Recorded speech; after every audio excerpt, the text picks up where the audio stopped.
우리가 밟는 모든 땅이 예배가 회복되어지기를 축원합니다. 창세기 41장 38절입니다.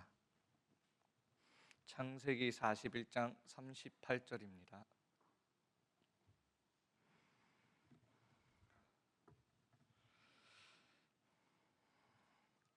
한 목소리로 읽겠습니다. 바로가 그의 신하들에게 이르되 이와 같이 하나님의 영에 감동된 사람을 우리가 어찌 찾을 수 있으리요 하고. 아멘. 오늘 본문 말씀 가지고 하나님의 영에 감동된 영적 황제라는 제목으로 말씀 나누도록 하겠습니다. 먼저 서론에서 이번 주 강단 말씀에서 영적 황제가 가져야 할 절대 망대로서 최우선으로 해야 할 것이 있다면 예배의 망대라고 말씀하셨습니다. 예배 시간을 통하여서 하나님은 우리를 서밋으로 세워 나가시는 시간이고요. 또 우리가 예배자로 설 때에 정복하고 다스리는 축복을 주신다고 하셨습니다. 예배에 성공했던 아벨은 지금도 우리에게 이 예배에 얼마나 중요한지를 그 비밀을 전달하고 있고요. 결국 예배에 성공하게 되면 나 한 사람이 살아나고 다른 사람까지 살리게 되어진다고 했습니다. 또 예배에 실패하게 되면 나도 죽고 다른 사람도 살릴 수 없다고 했습니다. 가인은 예배에 실패했을 때 그 원인을 다른 데에 찾았다고 했습니다. 우리 인생의 어떤 어려움과 또 한계에 부딪혔을 때 다른 데서 원인을 찾지 마시고 예배의 생명을 거시길 바랍니다. 그래서 예배의 자리와 시간을 가장 먼저 확보하라고 하셨습니다. 정말 우리의 인생의 최우선으로 해야 할 절대 망대가 예배라면요, 다 있어도 예배를 놓치면 다 무너진다라는 말이고요. 또 같은 말이지만 또 우리 신앙생활에 있어서 마지막 보루라고 하면 저는 그게 또 예배라고 봅니다.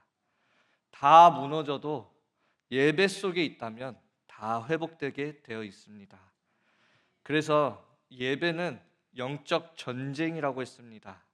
우리가 생명을 걸어야 하는 것입니다. 오늘 제목 하나님의 영에 감동된 영적 황제에 대한 부분을 나누면서 오늘은 조금 포인트를 영적 황제에 좀 두는다기보다도 하나님의 영에 감동된 자라는 부분에 먼저 포인트를 두고 싶습니다. 우리가 신앙생활을 하고 또 언약의 여정을 걷다 보면 멀리 갈수록 우리도 모르게 어느덧 본질과 멀어져 있고요. 또 높이 올라가다 보면 또 높이 쌓다 보면 신경 쓰지 않게 되는 것이 근본입니다. 그러나 정말 멀리 가기 위해서는 본질을 놓쳐서는 안 되고요. 더 높이 쌓기 위해서는 근본이 더 중요한 것입니다. 그래서 시편 23편에 보면 다윗은 목자로 있을 때에 여호와는 나의 목자라고 고백했고요. 사무엘상 17장 45절에 군인으로 나갈 때는 만군의 여호와라고 고백했고요. 시편 24편 10절에는 전쟁에 능한 여호와라고 고백했습니다. 또 시편 46편 1절에 다윗이 숨어 도망 다닐 때는 여호와가 나의 피난처이시오. 또 시편 18편 2절에는 바위 밑에 숨어 있을 때에 여호와가 나의 반석이시고 나의 요새이시고 구원의 뿌리시고 나의 산성이시다 고백했습니다. 시편 5편 2절에서는 왕으로 있을 때 주는 나의 왕이라고 고백했습니다. 신앙의 본질을 놓치지 않고 근본을 지킨 다윗의 신앙 고백입니다. 현장에서 영적 싸움을 하고 현장을 살리고 정복하고 다스리기까지 영적 황제가 놓치지 말아야 할 본질과 근본을 보여주고 있습니다. 오늘 여호와의 영에 감동된 자, 여호와의 영에 감동되었다라는 말은 하나님의 영이 충만히 임했다라는 말이고요. 하나님께서 선택하시고 움직여 나가시고 감동되었다라는 말은 능력을 주시고 형통케 하시고 승리케 하신다는 말입니다. 그래서 이번 대회 때에도 메시지에서 영적 황제는 하나님이 직접 인도하시는 자라고 했습니다. 한마디로 말하면 빌립보서 1장 6절에 너희 안에서 착한 일을 시작하신 이가 그리스도의 예수의 날까지 이루실 줄을 우리는 확신하노라. 이 비밀을 가진 자가 여호와의 영에 감동된 자입니다. 중요한 것은 내가 시작한 것이 아니라 시작하신 이가 하나님이시다라는 거예요. 그래서 오늘 본론으로 이 여호와의 영에 감동되었다라는 이 부분을 가지고 또 우리가 어떻게 시작해야 하며 또 놓치지 말아야 할 본질과 근본에 대해서 함께 보도록 하겠습니다. 첫 번째로는 하나님의 은혜입니다. 하나님이 우리를 통해 뭘 시작하시기 전에 먼저 주시는 것이 있다면 그게 하나님의 은혜입니다. 사단에게 속아서 하나님의 약속을 깨트리고 죄를 짓고 하나님을 떠나 죽었던 우리, 그 결과로 남은 것이라고는 언제 흙으로 돌아갈지 모르는 육신만 남아가지고요, 발악하면서 살다가 지옥 갈 날만을 기다려야만 했던 우리를 하나님께서 다시 살리시겠다고 약속하신 것입니다. 그게 창세기 3장 15절에 여자의 후손으로 오실 그리스도입니다. 아무 조건 없이 하나님께서 일방적으로 우리에게 주신 이 복음이 은혜입니다. 절대 불가능 속에 있는 우리에게 가장 필요한 것이 있다면 하나님의 은혜가 필요한 것입니다. 요셉은 너무나 잘 알고 있었어요. 요셉은 아브라함의 하나님을 알고 있었습니다. 하나님을 떠나서 잘 살아보겠다고 발버둥 치며 탑을 쌓았던 그 바벨탑 동네 갈대아 우르에 있었던 아브라함, 또 아브라함의 아버지인 데란을 따라서 하란이라는 지역에서 머물게 됩니다. 데란은 그 하란 지역에서 죽게 되죠. 하란이라는 지역은 다신론을 믿는 지역이고 우상을 수입하고 수출하는 도시가 하란입니다. 거기에 아버지를 따라서 아브라함도 그곳에 살았었던 겁니다. 우리의 인생도 마찬가지였죠. 성공하려고, 잘돼 보겠다고 우상 앞에 절하고 온갖 미신과 점술 다 가져다 쓰면서 우리의 인생도 원래 그 속에 있던 인생 아니었습니까? 근데 그 속에 있던 아브라함을 하나님이 부르신 것입니다. 그리고 복음과 함께 세계복음화의 축복을 주신 것입니다. 하나님께서 어떻게 아브라함의 인생을 인도해 오셨는지를 요셉은 알고 있었습니다. 이삭의 하나님도 알고 있었어요. 원래 하나님을 떠나서 죽어야만 했던 나를 위하여 하나님이 준비하신 숫양 모리아산의 사건을 알고 있었습니다. 여호와의 이레의 축복 알고 있었죠. 그 이후에 이삭이 이 언약 안에서 받은 세계 복음화의 축복, 셈의 근원, 르호봇의 축복, 요셉은 알고 있었습니다. 또 야곱의 하나님도 알고 있었어요.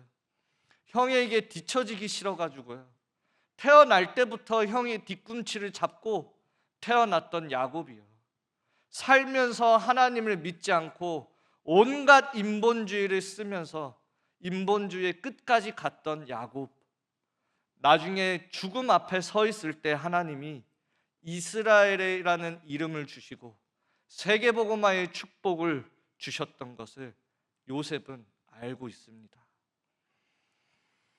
엄마를 잃어버리고 엄마를 잃고요, 형들에게 늘 미움받으며 지내왔던 요셉도 그런 상황 속에서 나의 하나님을 알고 있었습니다. 그리고 세계 복음화의 꿈을 꾸게 된 것입니다. 이거는 뭘 잘했다가 아닙니다. 절대 불가능 속에서 하나님이 주시는 은혜의 역사입니다. 우리가 절대 불가능 속에서 절대 가능으로 가게 하는 그 시작이 내 노력이 아니라 하나님의 은혜라는 것을 알아야 합니다. 하나님은 우리의 다른 조건을 보시는 분이 아니에요. 세계복음화의 시작도 하나님의 은혜에서 시작된 것입니다. 이걸 알았기 때문에 요셉은 바로왕 앞에 섰을 때에 내가 꿈을 해석할 수 있다고 말하지 않았어요. 전 인류를 살려야 하기 때문에 하나님께서 알게 하실 것이다 라고 말했습니다. 은혜 속에서 이루어지는 일들이라는 걸 요셉은 알고 있었으니까요.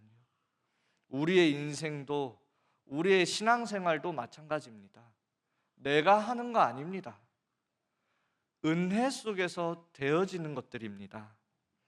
제가 그 새신자 이렇게 다락방을 하다가 조금 시간이 안 맞아서 그 렘넌트 한 명에게 그 새신자 다락방을 좀 해달라고 맡겼습니다. 이 렘넌트가 다락방을 했는데 그 새신자가 질문을 하는 거예요. 이제 복음 편지 하고 있는데 어떻게 하면 사단에게 속지 않습니까? 이 질문을 한 겁니다. 그래서 이 렘넌트가 잘 대답했어요. 사단은 요한복음 8장 44절 거짓의 아비이고 우리의 인생은 로마서 8장 2절 이미 죄와 사망의 법에서 해방되었다. 그래서 예수 그리스도의 이름으로 기도하면 된다. 이렇게 알려줬다고 하더라고요. 그래서 제가 그 렘넌트한테 근데 너는 왜 계속 속냐? 말해줬어요. 이렇게 물어봤어요. 왜 너는 맨날 속아서 나한테 와가지고 찡찡대고 너는 왜 그러냐 도대체. 그래서 제가 그런 말을 하면서 이야기했던 부분입니다. 어떻게 사단한테 속지 않는 게 아니라 제가 그 렘넌트에 그래도 많은 걸 알지는 않지만 힘들었던 시기가 있었던 걸 알고 있어요. 우울증도 오고 많이 힘들었던 시간표들이 있었습니다. 근데 그때의 이 렘넌트가 입에 달고 다니던 말이 있었습니다. 그게 뭐냐면 자기가 이렇게 힘들고 어려운데 그때마다 이 렘넌트가 뭐라고 얘기하냐면 나는 그래서 그리스도가 아니면 안 돼. 이 고백을 하는 겁니다. 제가 그 렘넌트의 다른 걸 보면서 희망을 느낀 게 아니에요.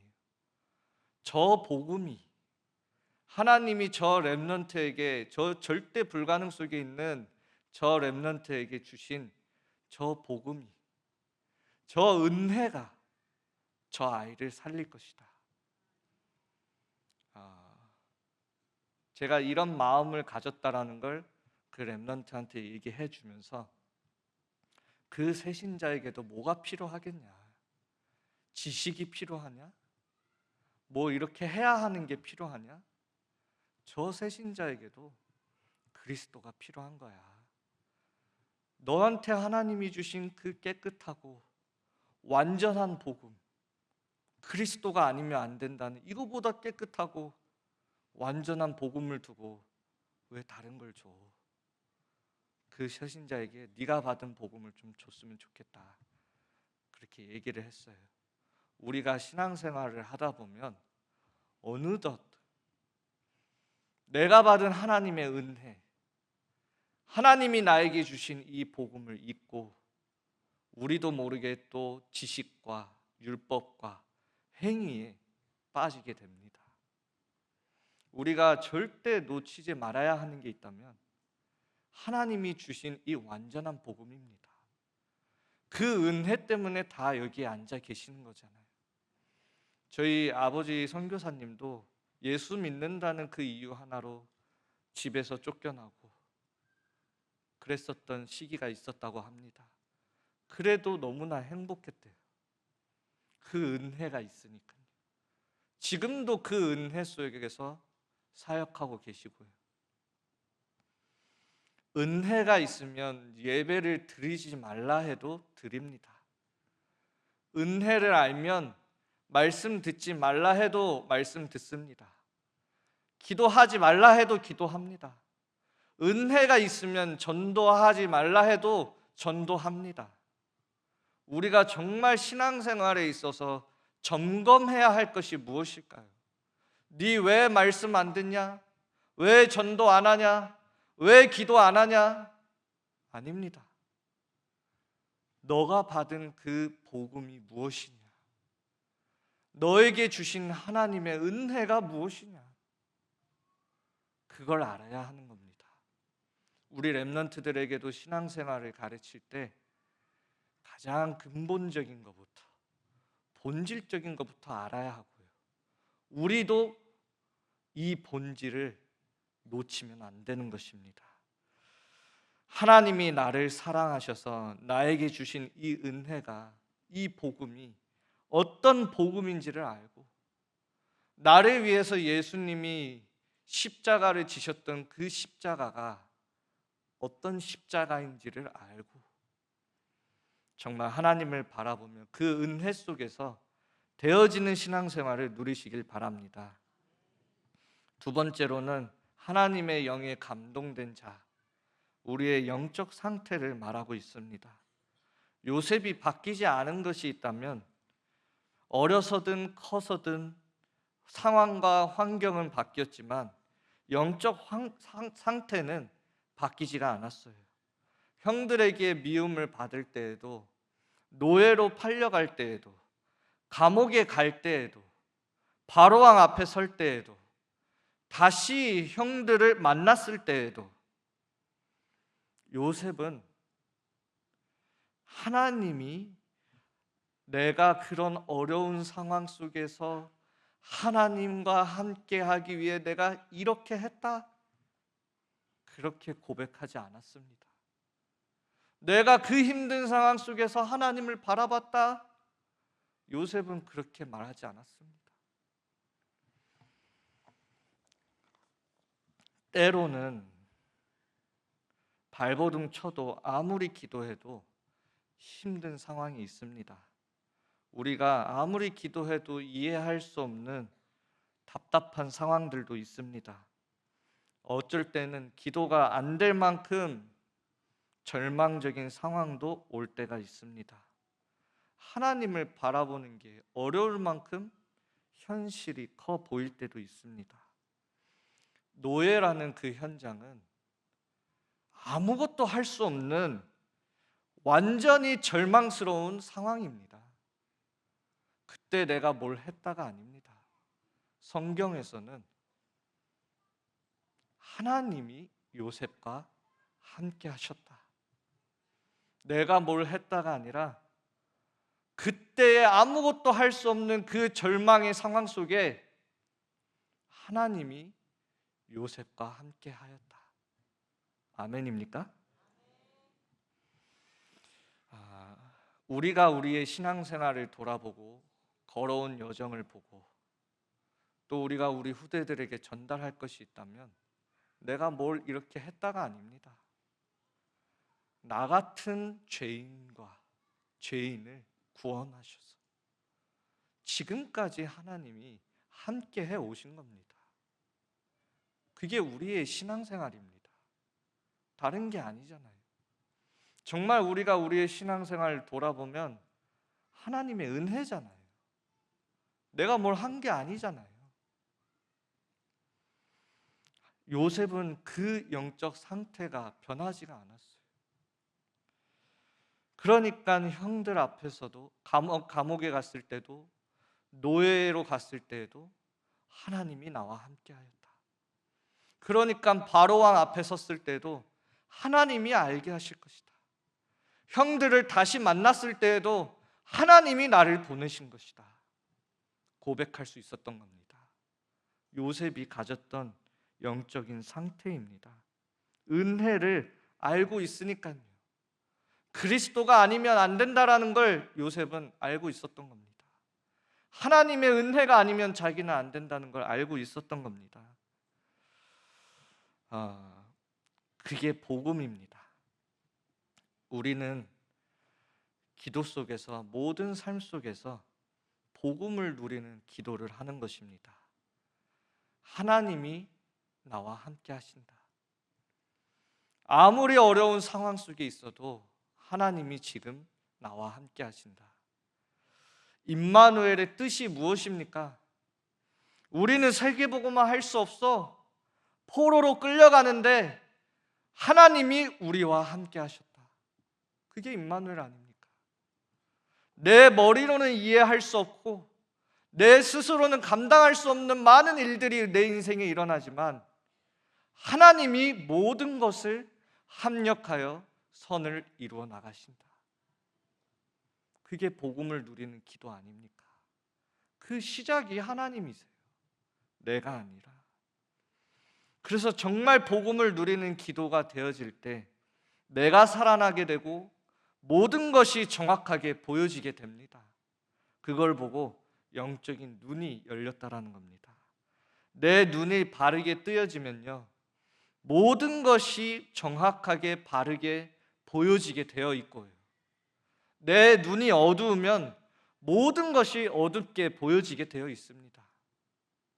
우리의 영적 상태가 그만큼 중요한 것입니다. 그래서 계속 메시지에서 나오는 거예요. 매일 아침 우주를 정복하는 기도, 말씀 잡고 기도하며 모든 것을 회복하고, 낮에는 내가 말씀 잡고 기도하는 만큼 만남과 사건 속에서 확인되어지게 되어 있어요. 세계를 살리는 기도, 밤에는 영원한 작품을 남기는 미래를 정복하는 기도라고 했습니다. 그래서 우리의 기도 제목이 아닌 예수님이 주신 기도 제목 777 기도를 하라고 하는 거예요. 이미 말씀 흐름 속에서 이 777이 무엇이 아시는 분들은 쓰면서 기도가 되시지만 의미를 모르고 하는 게 아닙니다. 모르시는 분들은 의미도 정리해 보시고 어떤 의미인지도 알아보시고 정리하시고, 또 집중이 되시면 암기도 해보시고, 그래서 눈을 감아도 777이 보여질 만큼 내 뇌에 각인시키시고요, 그렇게 기도하다 보면 내 마음속에 그 기도 제목들이 담겨지면 눈을 떠도 보여지게 됩니다. 우리가 자식을 놓고는 눈을 감아야 보이는 게 아니잖아요. 내 마음에 담겨진 그 자식은 눈을 떠도 보이는 게 자식입니다. 정말 기도 제목은 마음에 담겨지고 영혼에 심겨져야 되는 거예요. 그래서 정말 예수님이 주신 이 777 기도를 그냥 종이로 쓰시는 것도 좋지만 내 마음에, 영혼에 담는 것입니다.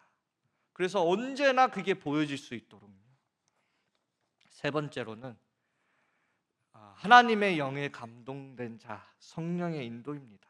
뭘 많이 하고 많이 이루는 것이 중요한 것이 아닙니다. 오늘 하루 성령 인도를 정확하게 받는 것이 중요한 것입니다. 우리의 삶의 주인이 하나님이 맞다면 하나님이 하라 하시는 걸 해야 하는 거고, 하나님이 하지 말라는 건 하지 말아야 하는 거예요. 그러기 위해 우리에게 필요한 힘이 있다면 영적인 힘입니다. 그걸 기도하면서 받는 것이죠.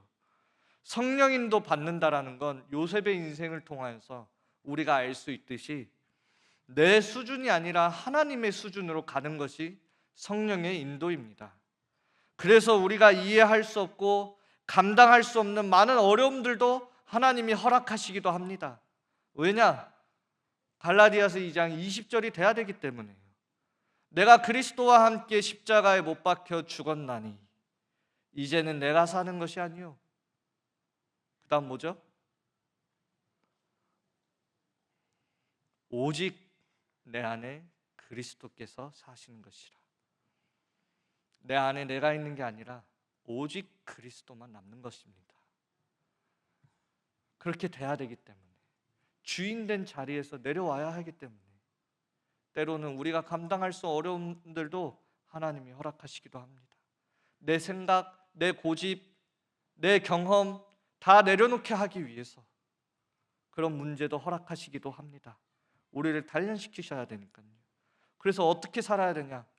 결국엔 하나님께서 어떻게 우리를 인도하시냐면 내 안에 그리스도를 믿는 그 믿음 안에서 살아갈 수 있도록 그렇게 하나님이 우리를 인도해 가시는 겁니다. 노예로 있던 요셉이 무엇을 믿을 수 있었을까요? 하나님을 믿을 수밖에 없었습니다. 감옥으로 갔던 요셉이 뭘 의지할 수 있을까요? 하나님을 의지할 수밖에 없는 것입니다. 하나님이 우리의 인생을 하나님의 수준으로 인도하시니까요. 그래서 우리는 우리의 계획대로 내 인생이 되는 게 응답이 아닙니다. 성령 인도 받으면 하나님의 수준으로 우리는 가는 것입니다. 그래서 우리의 인생의 응답은 다른 것이 아니라 말씀 성취가 응답이고 세계 복음화가 응답이 되는 것입니다. 그래서 7명의 렘넌트를 보면요, 하나님은 그 어려웠던 시간표들을 통하여서 이 7명의 렘넌트를 완벽하게 준비해 나가십니다. 노예로 있었던 요셉을 창세기 39장 5절에 보면 그 요셉을 통하여 보디발의 집과 그 밭까지 하나님께서 복을 내리십니다. 그 밭, 그게 나중에 요셉이 총리가 돼서 쓰임 받는 거예요. 정치인들이 들어갔던 그 감옥소를 통하여서 그 감옥소에서 배웠던 것들이 나중에 세계복음화 하는데 쓰임 받게 되는 것입니다. 그때 다 준비되어지는 것들이에요.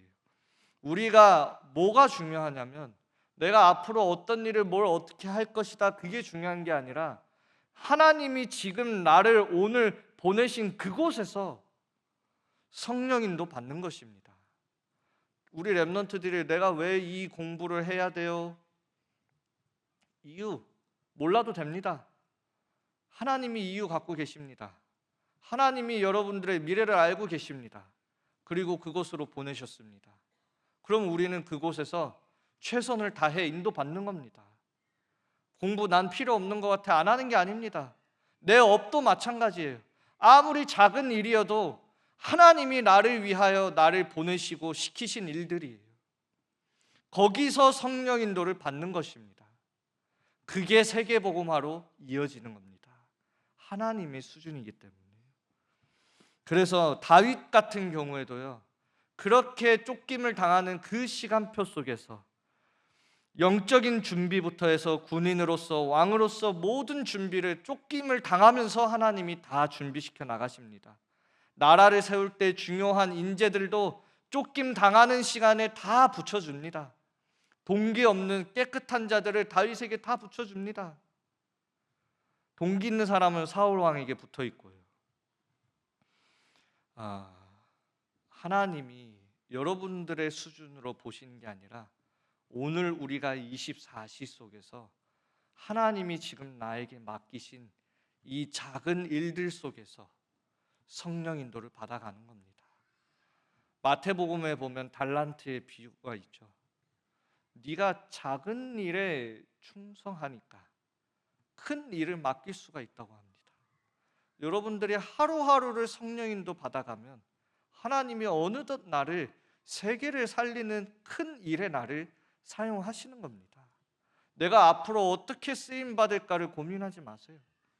제가 우리 렘넌트들에게 가끔 그런 진로 상담 비슷한 거 이렇게 받으면 앞으로 뭐 해야 될지 모르겠다. 그럼 저는 아침에 일찍 일어나라. 맨날 12시에 일어나지 말고 일찍 일어나는 것부터 해라.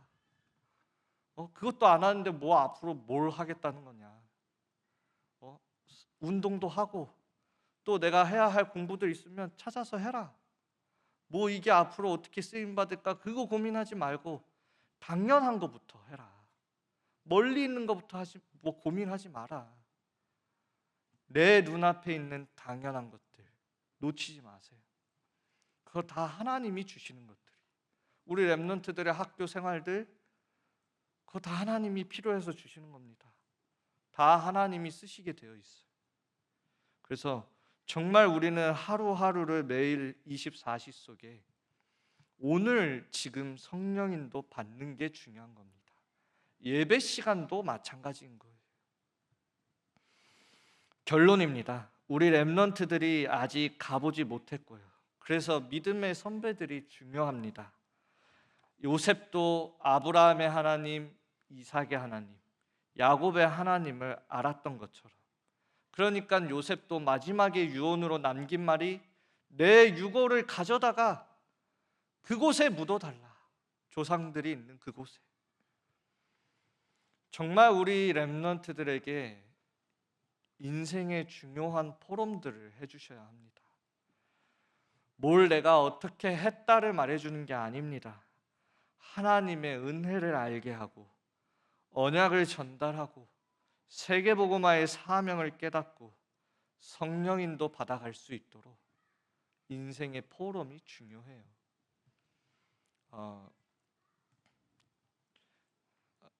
저희 가정에도 한 가지 그런 문화가 있다면, 저희 아버지 선교사님과 제가 이렇게 1년에 한 번씩 만나게 되면은 이렇게 밤에 늦게 시간을 잡고 1년 동안 각자 어떻게 성령 인도를 받아왔는지를 포럼하는 날이 있습니다. 1년치를 하루 1년치를 같이 포럼하는 날이에요. 막 5시간, 6시간 포럼도 합니다. 그러면서 하나님이 제 인생의 여정을 어떻게 인도해 오셨는지를 정리하는 거예요. 여러분, 우리 렘넌트들에게도 중요한 인생의 포럼들을 해주셔야 합니다. 믿음의 선배들로서. 우리의 하나님이 우리 렘넌트들의 개인이 진짜 나의 하나님으로 발견되어지도록, 하나님도 이런 부분을 참 잘하시는 것 같아요. 여호수아에게 모세와 함께 있던 것 같이 너와 함께 있게 됐다. 중요한 어떤 인생에 대한 포럼이죠. 내가 이런 말씀을 너희에게 주지 아니하였냐? 지금까지 내가 어떻게 말씀을 인도해오고 성취해오지 않았냐? 알려주신다니까요. 성경을 보시면.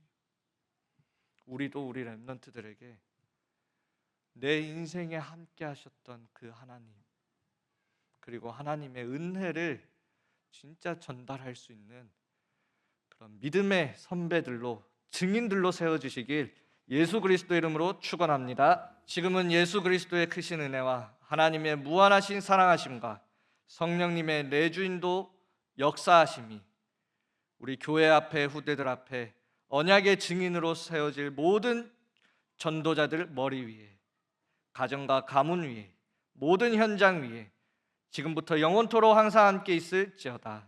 아멘.